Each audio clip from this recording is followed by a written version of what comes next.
Assalamualaikum warahmatullahi wabarakatuh. Perkenalkan, nama saya Murniati Daengsitabas, Tambuk O2711919. Dalam video kali ini saya akan menjelaskan tentang sistem saraf pada ikan atau neuron system.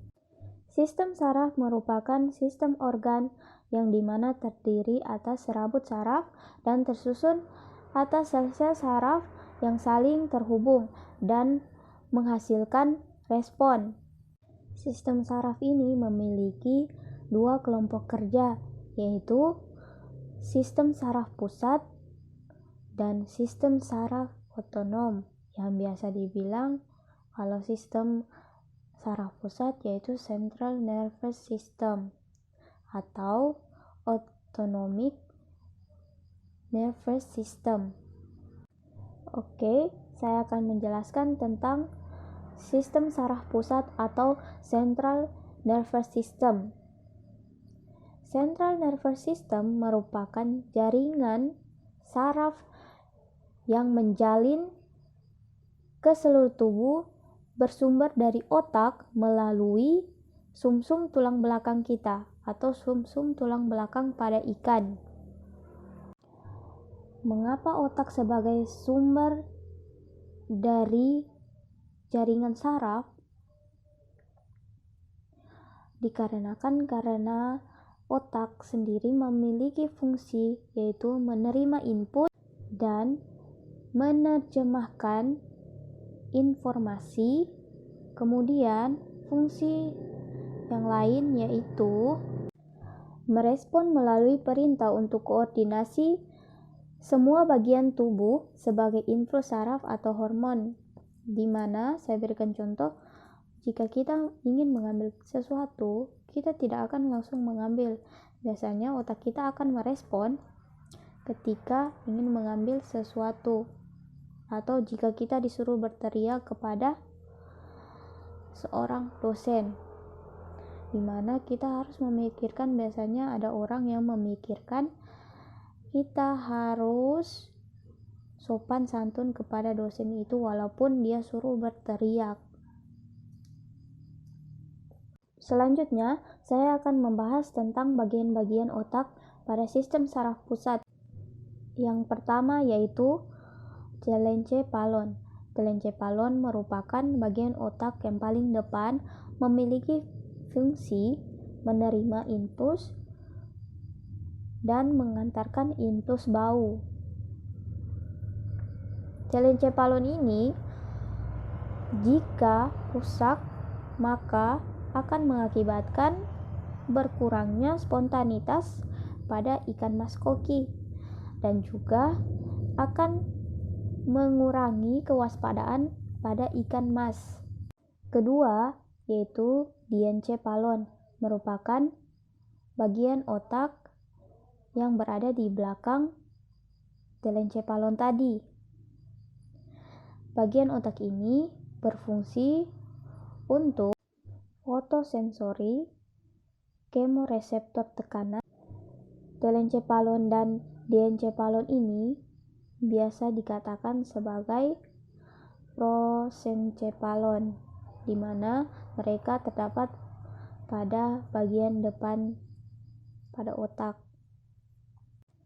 Selanjutnya yang ketiga yaitu melencephalon. Telencephalon sangat relatif besar, kemudian terletak pada belakang otak. Fungsi dari melencephalon yaitu mengatur keseimbangan tubuh, tegangan otot, dan orientasi di lingkungan. Kemudian melencephalon biasa disebut cerebellum. Kita masuk ke sistem saraf otonom yang biasa disebut autonomic nervous system. Sistem saraf otonom tersusun atas sistem saraf simpatis, yang dimana sistem saraf tersebut bekerja ketika sedang aktif atau berenergi. Kemudian sistem saraf parasimpatis, yaitu bekerja pada saat tubuh beristirahat. Kemudian, masing-masing sistem ini menghasilkan zat yang berbeda. Kalau di saraf simpatis, zat yang dihasilkan yaitu zat adrenalin yang dapat menghasilkan rangsangan lebih cepat. Sedangkan saraf parasimpati yang menghasilkan zat asetilkolin yang dapat memperlambat kinerja. Kemudian kita masuk pada bentuk sistem saraf ini, yang dimana saraf akan menyampaikan ke otak, kemudian otak tersebut akan menyalurkan impuls yang tadi yang sudah diterjemahkan itu melalui sumsum vertebrata atau sumsum tulang belakang dan meneruskannya ke organ. Kemudian yang terakhir, bentuk saraf ini terdiri dari beberapa bagian, yaitu neuron sensorik atau saraf sensorik, kemudian saraf motorik, dan saraf interneuron. Fungsi dari neuron sensorik ini yaitu membawa isyarat dari organ sensoris ke otak, kemudian akan disalurkan ke sumsum tulang belakang.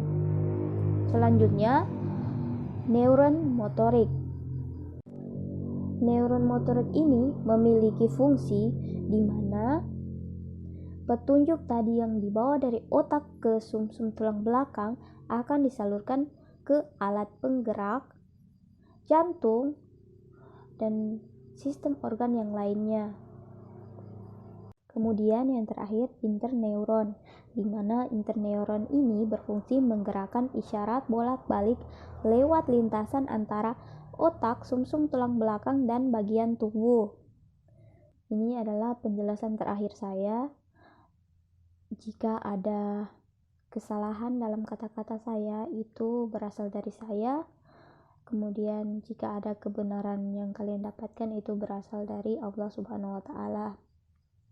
Saya hanya manusia yang tidak lepas dari salah atau kesalahan. Sekian dari saya untuk membawakan materi ini selaku tugas dari mata kuliah Fisiologi Biota Air. Saya mohon maaf. Assalamualaikum warahmatullahi wabarakatuh.